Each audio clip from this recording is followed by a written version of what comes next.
Et yo les amis, aujourd'hui, petite vidéo unboxing sur un objet qui me fait ultra plaisir d'avoir rentré. Car j'ai toujours rêvé au moins d'en avoir un. J'en ai testé dans le passé, mais qui n'était pas à moi, donc j'ai juste testé et tout. Parce qu'à l'époque, mes parents, du moins ma mère, n'avaient pas forcément trop les moyens de m'en offrir un. Parce que ça coûtait quand même une certaine somme déjà à l'époque.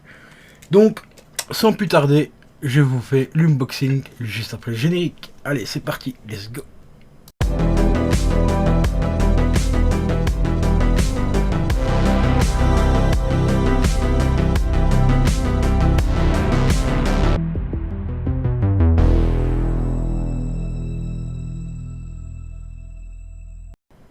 Et re les amis, donc nous voici arrivés pour l'unboxing. Comme vous le voyez, c'est tout simplement l'unboxing du fameux Game & Watch de chez Nintendo. Donc la réédition du Game & Watch pour les 35, enfin pour le 35e anniversaire donc de Super Mario Bros. Voilà, les 35 ans de Super Mario Bros. Et ça c'est vraiment super top d'avoir ressorti un petit Game & Watch à l'occasion de l'anniversaire donc de Super Mario Bros. Je suis super content de l'avoir trouvé. Il faudra juste que je vérifie, voir si c'est bien la version 1 ou la version 2. Parce que apparemment sur la version 1, il y a un petit bug. Et qui dit petit bug, qui dit dans les années à venir, cote, cote et cote. Bah oui, bien sûr je suis collectionneur, donc si je peux posséder un objet payé vraiment pas cher, 40 euros, parce qu'ici je l'ai trouvé comme neuf d'occasion. Oui, en fait c'est un gars qui l'a reçu en double, donc il a tout simplement mis en vente son double à un prix d'occasion, donc 40 euros. Donc il me revient en tout et pour tout avec les frais de livraison à 43 euros au lieu de 50 euros neuf, parce que normalement cet objet là vaut 50 euros. Et actuellement sur eBay, enfin sur Amazon, on peut le trouver entre 50 et 75 euros. Bon, 50 euros c'est plus pour la nouvelle version et 75 euros c'est justement la fameuse version qui est buggée. Bon, pour savoir si c'est laquelle, si c'est bien la première version ou la deuxième que j'ai, je vais certainement me renseigner près de Romu tout simplement. Parce que lui il possède justement la version, la toute première version, parce qu'il avait acheté des One le Game & Watch. Donc sans plus tarder, nous allons passer au déballage. Donc packaging, franchement, assez stylé. Voilà, comme vous le voyez, ça reprend le visuel de Mario Bros. Mais vous allez voir, il y a une petite surprise quand on va enlever donc le plastique. Bon, ici j'ai déjà enlevé un des macarons, parce que j'ai testé l'appareil avant de vous faire l'unboxing. Donc hop, on va le faire glisser. Parce qu'il y a deux macarons, il y a un macaron ici, il y en a de l'autre côté. Moi j'en ai juste enlevé un ici. Comme ça je n'ai plus qu'à faire glisser comme ceci. Hop, pour le dégager. Et regardez, au moment où on l'ouvre, qu'est-ce qu'on voit? C'est tout simplement que le visuel de Mario Bros est imprimé sur la boîte. Je trouve ça assez sympa. Ça fait un petit emballage déjà collector lui-même. Et qu'est-ce qu'on découvre donc une fois que c'est déballé? On tombe tout simplement sur le tout premier jeu de la Game & Watch, donc Ball. Alors Ball, qu'est-ce que c'est? C'est tout simplement un petit Mario qu'on devait diriger ses bras à gauche ou à droite et essayer de faire rebondir les balles, et on doit faire tout simplement le meilleur score. Donc voilà. Alors sans plus tarder, nous allons passer au déballage. Donc ça s'ouvre comme ceci, hop, il y a un petit carton ici. Vous avez une petite languette comme vous voyez. Vous mettez donc la boîte comme ceci, vous prenez la languette et vous tirez dessus. Au préalable, vous ouvrez les petites oreilles là sur le côté et vous tirez tout simplement dessus. Bon, la boîte est quand même assez épaisse parce qu'il y a la lentille et tout ça dedans. Donc je peux vous assurer que le carton tient vraiment bien dedans. Voilà, le voilà. Je vais déjà enlever ceci pour voir plus facile. Voilà, une fois l'appareil sorti, on a un petit carton comme ceci. Voilà, et ici vous voyez il y a un petit renfoncement. Le petit renfoncement en fait c'est tout simplement pour ranger le câble en USB type C.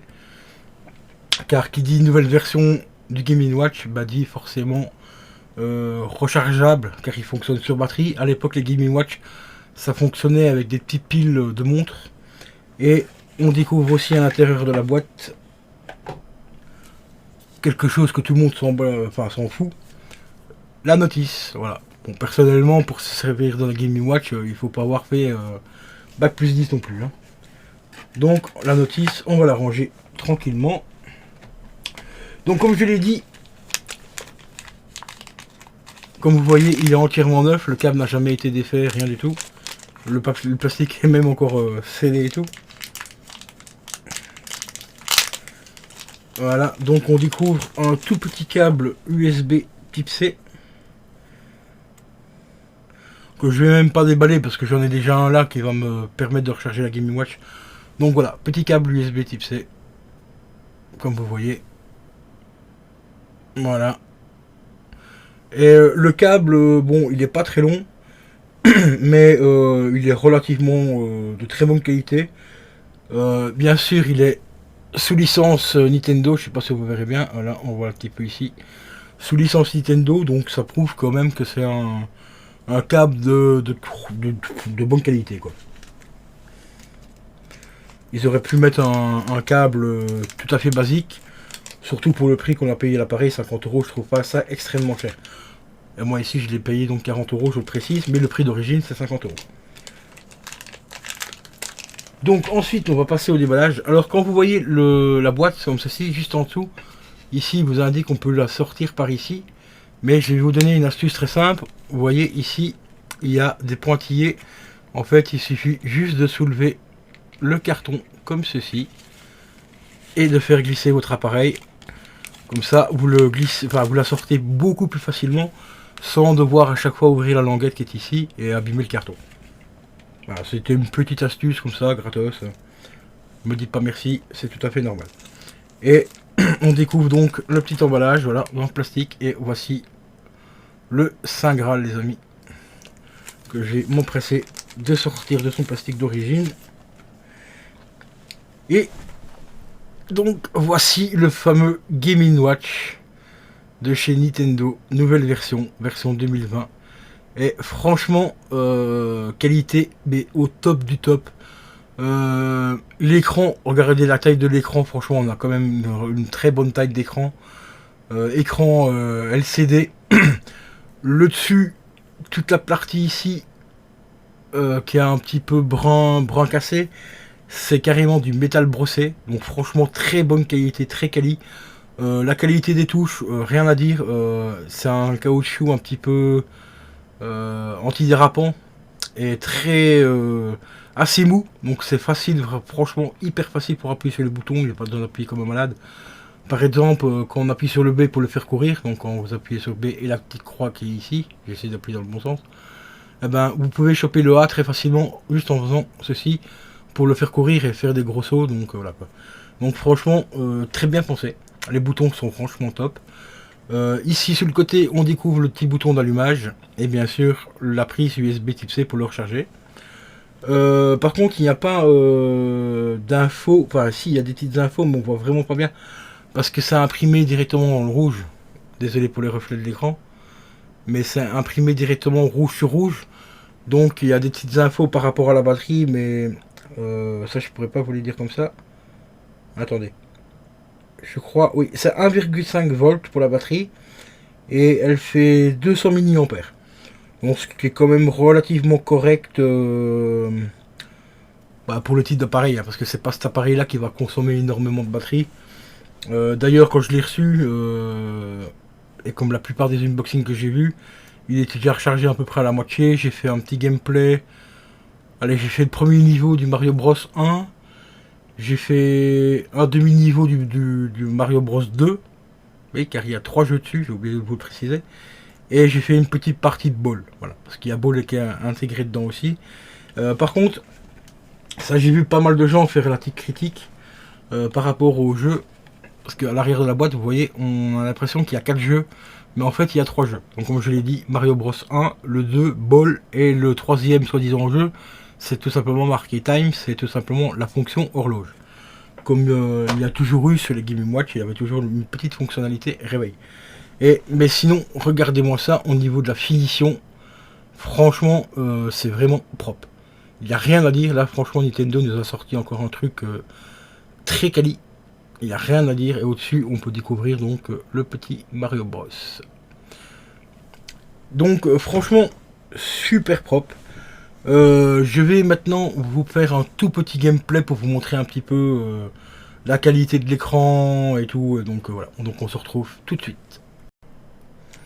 Et re les amis, donc nous voici partis pour un petit gameplay. Bon, je suis désolé, vous verrez donc la Game & Watch à l'envers parce que moi il faut que je voie quand même dans le bon sens. Donc on va procéder à l'allumage. Donc on appuie juste ici une fois sur le bouton. Et voilà. Voilà l'allumage. Vous voyez que l'écran franchement est très qualitatif. Enfin, vraiment de très bonne qualité. Je vais quand même vous montrer un petit peu dans le bon sens. Voilà. Donc écran de super bonne qualité. Bon, avec la webcam vous verrez peut-être pas bien parce que l'écran est quand même vachement lumineux. Bon, ça on peut régler hein, dans les réglages. Vous voyez ici, donc on a tous les jeux disponibles. Bon, vous voyez vraiment pas grand chose, c'est vraiment chiant. En fait, le premier jeu c'est Super Mario. En dessous, on a Super Mario Bros 2. Et en dessous, on a le fameux jeu Ball. Donc vous sélectionnez comme ceci, avec la flèche. Donc vous appuyez sur le premier bouton pour sélectionner les jeux. Ensuite, vous avez la fonction en appuyant donc sur le bouton Pause Select, qui est le troisième bouton ici en dessous. Vous pouvez régler donc le son. Là, le son actuellement est au maximum. Et ensuite, si vous descendez, vous pouvez tout simplement régler la luminosité. D'ailleurs, je vais diminuer un petit peu pour l'écran. Voilà, comme ça vous verrez mieux. Voilà, ici on est au minimum et vous pouvez monter quand même à une très grosse luminosité. Comme vous voyez, l'écran est de très bonne qualité. Très lumineux et tout, donc franchement il a vraiment rien à dire. Donc ici pour la vidéo, je vais vous mettre au plus bas pour que vous puissiez voilà, voir quelque chose de plus correct. Ensuite, quand on descend en bas, sur timer ici, ben, c'est tout simplement pour régler le réveil. Voilà. Une fois que les réglages sont faits, ben, vous cliquez sur Select, enfin Pause Select. Et ici, le premier bouton pour sélectionner les jeux. Voilà, donc Super Mario Bros 1, le 2 et Ball. Ensuite, si vous appuyez au milieu sur Game, hop, on revient donc sur le mode horloge.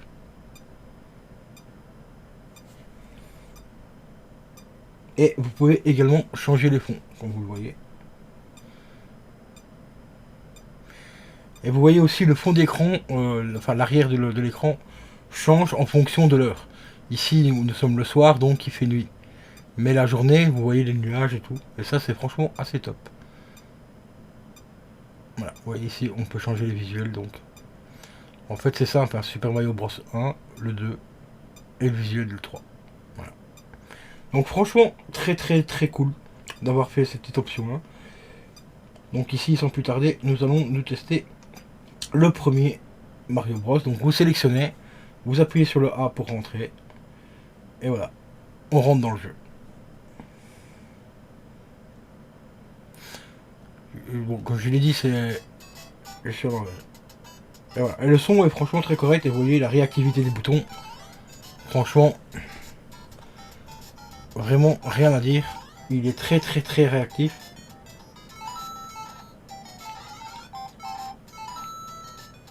Bon, ici j'ai loupé le champignon, mais c'est pas grave.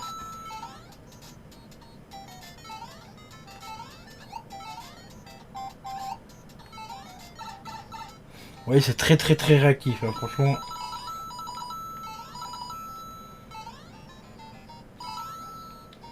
Et la qualité de l'écran est vraiment hyper propre.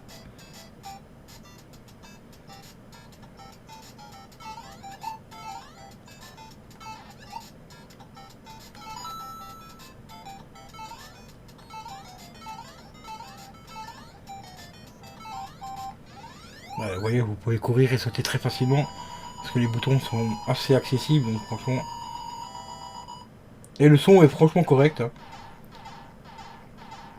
Le seul petit bémol que je pourrais éventuellement soumettre pour ce Game & Watch version 2020, c'est qu'il n'y a pas de prise casque. Voilà, histoire de mettre un petit casque, si on par exemple vous jouez dans le train ou dans un avion ou quoi qu'il y a un peu de bruit, là on n'entendra pas forcément bien le son, parce que bon, le son ici il n'y a pas beaucoup de bruit donc je l'entends super bien. Normalement je pense que vous aussi vous l'entendez quand même relativement bien. Malgré que le micro est assez loin. Donc c'est le seul petit bémol que je mettrais par rapport à ça, quoi. Par rapport au son. C'est d'avoir ne pas avoir mis une petite prise casque. Enfin, du moins une prise jack. Pour qu'on puisse brancher un téléphone dessus. Enfin, un casque de téléphone quoi, genre un kit main libre ou un petit casque quoi. Ça c'est vraiment dommage.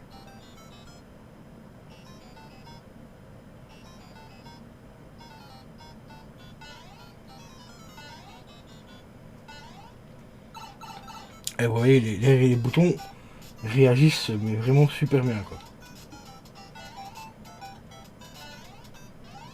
Voilà. Tranquille, franchement.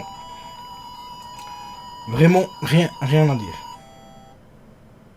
Gameplay vraiment très intuitif. La croix est franchement très bonne. Vous voyez, elle réagit super bien. Regardez ici, je vais faire danser un petit peu Mario. Hop, hop, hop. Vous voyez, donc c'est franchement très réactif.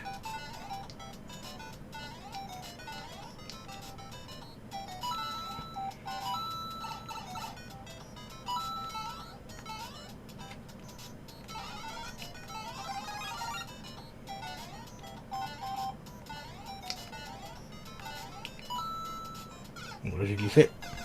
J'ai glissé, chef. Bon, j'ai quand même essayé d'aller à la fin du niveau. Bon, bah encore une fois, j'ai encore glissé. Faut que je prenne l'habitude, hein, parce que le Mario, j'ai oublié qu'il avait tendance à glisser un petit peu. Ça fait tellement longtemps que j'ai plus joué à ce jeu-là.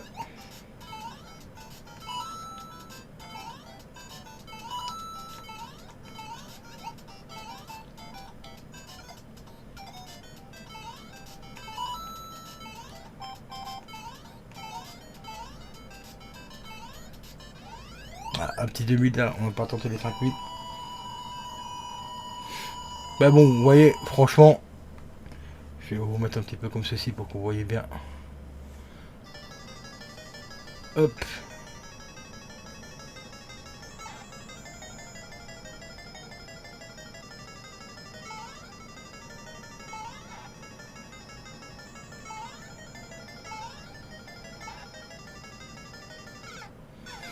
Bon, vous voyez, franchement, il tourne vraiment nickel. Pour le couper, c'est très simple, hein, vous appuyez tout simplement une seule fois sur le bouton Power, voilà. Et il se coupe. Et voilà les amis, concernant l'unboxing du 35e anniversaire de Mario Bros sur Game & Watch. Bon, comme je l'ai dit dans la vidéo, enfin, dans la petite vidéo test que je vous ai montré, désolé pour le focus. Oh, attendez, hop, on va essayer de refaire un focus. Voilà. Le seul petit bémol que je... Enfin, il y a deux petits bémols en fait. L'absence d'une petite prise jack pour pouvoir mettre un casque. Par exemple, si on est dans le train, enfin, du moins dans un environnement bruyant, je trouve qu'ils auraient pu éventuellement mettre une petite prise casque pour qu'on puisse brancher un petit casque bouchon ou un truc dans le genre. Et autre petit bémol, ben, enfin bon, là ils ont plus respecté le format d'origine de la Game & Watch. Mais bon, vu que c'est une version 2020, le seul truc aussi que je regrette un petit peu, c'est comme vous voyez à l'avant ici, c'est tout en métal brossé, donc c'est vraiment du métal. Je sais pas si on entendra bien. C'est pas du plastique, hein, c'est vraiment du métal. Donc ce que je regrette aussi, bah, c'est tout simplement à l'arrière ici. L'arrière ici, les côtés ici, qui sont en plastique. Ils auraient pu éventuellement faire vraiment une édition Deluxe 2020 en faisant tout le boîtier, enfin tout l'ensemble en métal. Là on aurait vraiment eu quelque chose de quali. Mais je comprends un petit peu Nintendo aussi en voulant faire ce genre de modèle là.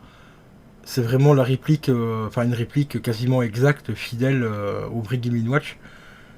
Qui était un petit peu métallique à l'avant. Enfin, du moins j'en ai connu un, je sais plus lequel que c'était avec le jeu dedans.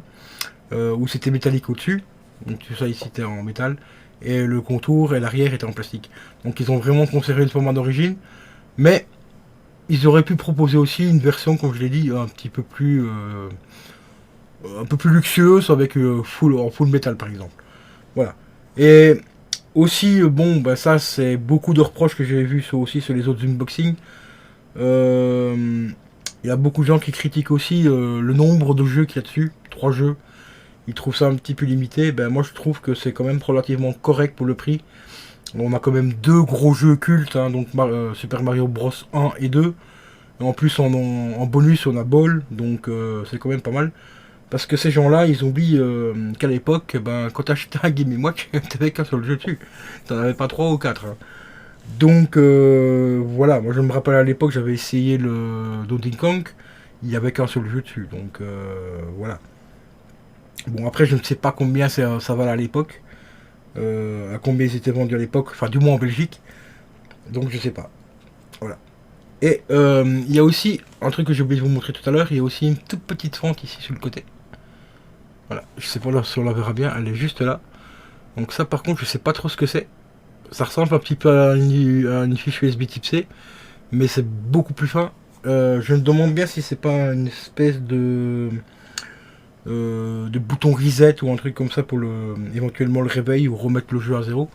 Parce qu'il sauvegarde normalement les parties, je crois, il me semble. J'ai même pas vérifié s'il sauvegardait les parties.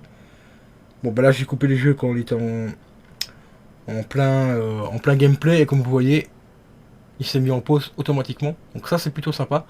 Donc genre en cas de coupure de batterie, et ben, vous perdez pas votre progression du jeu. Donc ça c'est plutôt assez sympa. Donc je vais regarder un petit peu s'il m'a sauvegardé la partie ou pas. Ici, non, on recommence directement à zéro.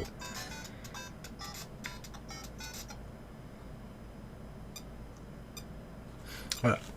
Donc on reprend directement à zéro. Et ici, je me suis remis en mode réveil. Donc le petit carré qui tourne, qui fait le petit bruit, bah, c'est tout simplement les secondes.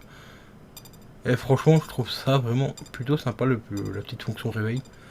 Donc c'est, voilà. Franchement, un très très très joli appareil. Vraiment, je vais pas dire pour les gamers, parce que c'est clair que à l'heure actuelle, avec tout ce qui est émulation et tout, on peut largement s'en passer, mais pour le côté collection et le côté aussi souvenir que ça peut apporter, ben, je trouve que franchement, il fait vraiment le taf. Aussi au niveau du prix, je trouve que Nintendo, bon, bah ça va, ils ont pas trop exagéré, 50 €, c'est quand même à la portée un petit peu de tout le monde. Et ça fait un petit côté, bah ça fait un petit cadeau rétro, vraiment bien sympathique. Voilà les amis, n'hésitez pas à me mettre dans les commentaires qu'est-ce que vous avez pensé donc de ce Game & Watch version 2020. Et marquez-moi dans les commentaires si vous avez possédé aussi un Game & Watch à l'époque et lesquels aussi. Voilà. Sur ce, je vous dis à la prochaine. N'oubliez pas de vous abonner à la chaîne, d'activer la petite cloche et je vous dis ciao ciao.